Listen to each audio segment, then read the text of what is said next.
Olá, meus queridos alunos, tudo bem com vocês?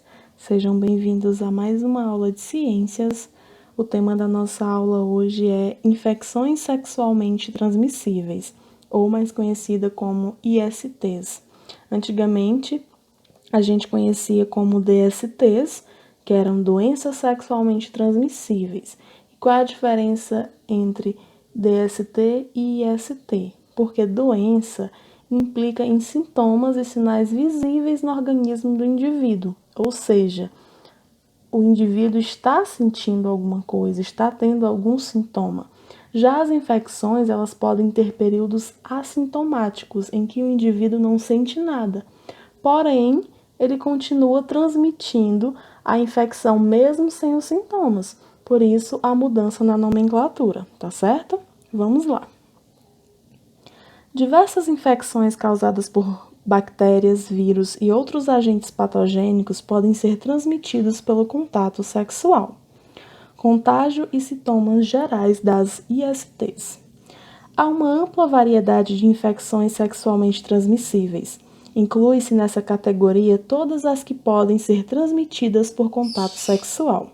O contágio pode se dar pela troca de secreções no ato sexual, que envolve não somente a penetração, mas também outros momentos nos quais ocorre contato físico entre os parceiros. Por envolver regiões íntimas do corpo, a primeira pessoa a suspeitar da presença de uma IST costuma ser o próprio paciente. Sintomas como lesões, manchas, odores, secreções, que é o corrimento, e coceira nos órgãos sexuais ou na região pubiana são indicativos de infecções sexualmente transmissíveis, e em todos os casos, um profissional da saúde deve ser consultado. Exames preventivos e uso de preservativos são importantes, não só para nos proteger de ser infectados por outras pessoas, mas também porque podemos ser portadores de agentes patogênicos de uma doença sem apresentar nenhum sintoma. Nesse caso, atuamos como portadores assintomáticos, correndo o risco de transmitir uma IST. Como eu já havia falado, pessoas portadoras dessas infecções nem sempre apresentam sintomas, gerando assim mais risco de transmitir para outra pessoa. Por isso é tão importante consultas regulares e preventivas para sabermos se está tudo certo com o nosso corpo, tá bom? IST causadas por bactérias. As ISTs causadas por bactérias mais conhecidas são a sífilis, a gonorreia e o cancro mole. Costumam ser tratados com o uso de antibióticos sob prescrição médica. A sífilis é causada pela bactéria Treponema pallidum. Além do contágio por contato sexual, pode ser transmitida também pela placenta, ou seja, de mãe para filho, e por transfusão de sangue. Seu primeiro sintoma é uma lesão na genitália externa chamada de cancro duro. E o que é esse cancro duro? É uma lesão erosada, que também é conhecida por úlcera, mede de 1 a 2 centímetros, tem um fundo liso, brilhante, limpo e bordas endurecidas, por isso o nome cancro duro. Geralmente só aparece um, não dói, não coça, não arde e não tem pus. Essa lesão, ela desaparece sozinha, sem tratamento, após 3 a 6 semanas. E logo após essa fase, que é chamada de fase primária, a pessoa fica totalmente assintomática, sem nenhum sintoma, mas segue transmitindo a infecção.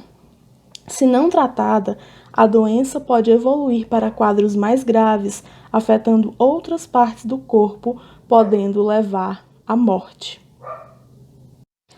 A gonorreia, também chamada de blenorragia, é causada pela bactéria Neisseria gonorrhoeae, ou gonococo, e infecta a uretra. A uretra é o canal que conduz a urina do interior da bexiga para fora do corpo, como a gente viu lá no sistema urinário, comprometendo algumas vias genitais. Seu sintoma principal é a sensação de ardência na uretra, seguida de um corrimento amarelado. O cancro mole, causada pela bactéria Haemophilus ducreyi, Caracteriza-se por feridas múltiplas, doloridas e moles na genitália externa. O cancro mole, diferente do cancro duro, que a gente viu ali, que faz parte da primeira fase da sífilis, ele se caracteriza por lesões que vão doer, porque no cancro duro não dói, e aqui no cancro mole vai doer, tá certo? ISTs causadas por vírus. Os principais exemplos de IST causadas por vírus são o herpes genital, a AIDS, as verrugas ocasionadas por HPV e a hepatite B. O herpes genitais caracteriza-se por pequenas bolhas na área genital que formam feridas e, após um tempo variável, desaparecem sem deixar cicatrizes.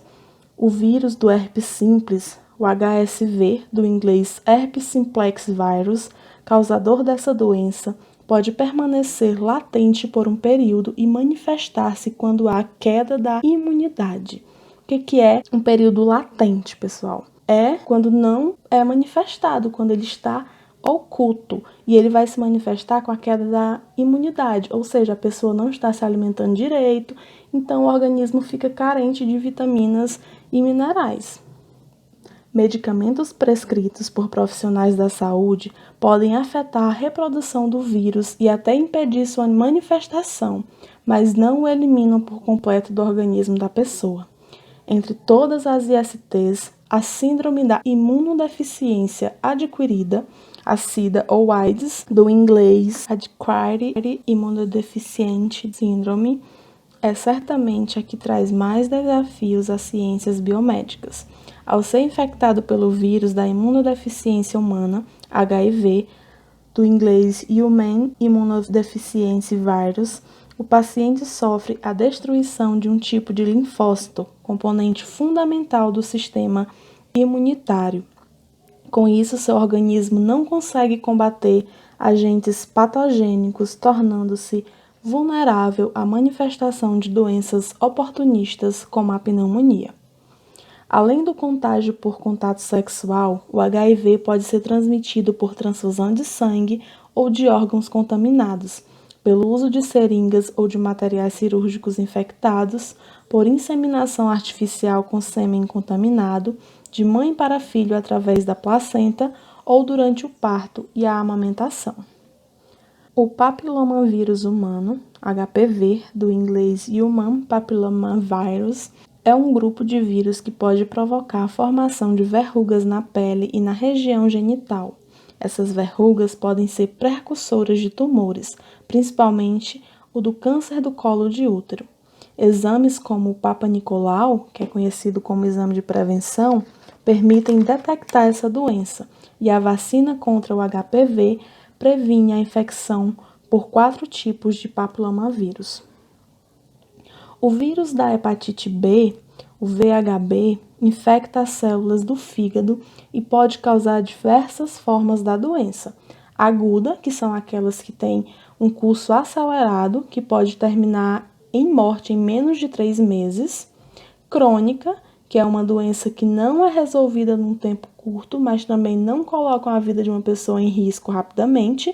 E fulminante, que é a condição de maior gravidade, podendo levar pelo menos metade dos pacientes à morte. A transmissão ocorre pelo contato com sangue, saliva, sêmen ou secreções vaginais da pessoa infectada. Como a doença pode ser assintomática, a prevenção é muito importante. A vacina contra a hepatite B também previne a doença. IST causadas por outros agentes patogênicos. A pendiculose pubiana é causada pelo inseto Pieris pubis, popularmente conhecido como chato, que se instala entre os pelos pubianos. A proliferação desse animal provoca coceira e pequenos sangramentos. A tricomaníase é causada pelo protozoário Trichomonas vaginalis, que leva à produção de um corrimento pela vagina, no caso da mulher, e pela uretra, nos homens. Em ambos os casos, causa ardência, porém é comum que os homens sejam portadores assintomáticos, ou seja, que não manifestam sintomas, embora apresentem o agente causador. A candidíase é provocada por fungos do gênero Cândida. Há várias formas da doença, entre elas a oral, conhecida como sapinho, e a ocular, e nem todas são sexualmente transmissíveis. Ela acomete a pele, causando dor, irritação e vermelhidão, e pode levar à produção de secreções. Aí aqui nós temos o chato, né, que é muito pequeno e causa a pediculose pubiana, caracterizada por coceiras e pequenas hemorragias. Aqui nós temos a nossa atividade de hoje. Responda. Letra A. Cite exemplos de IST causadas por bactérias e como elas podem ser tratadas. Letra B. Como a AIDS afeta o organismo? Letra C. O que são portadores assintomáticos? Que dificuldades eles trazem para a detecção de IST? Vocês vão responder e mandar a foto para a tia, tá bom? Muito obrigada pela atenção e participação de todos na aula. Espero que todos estejam bem, com saúde e até a próxima.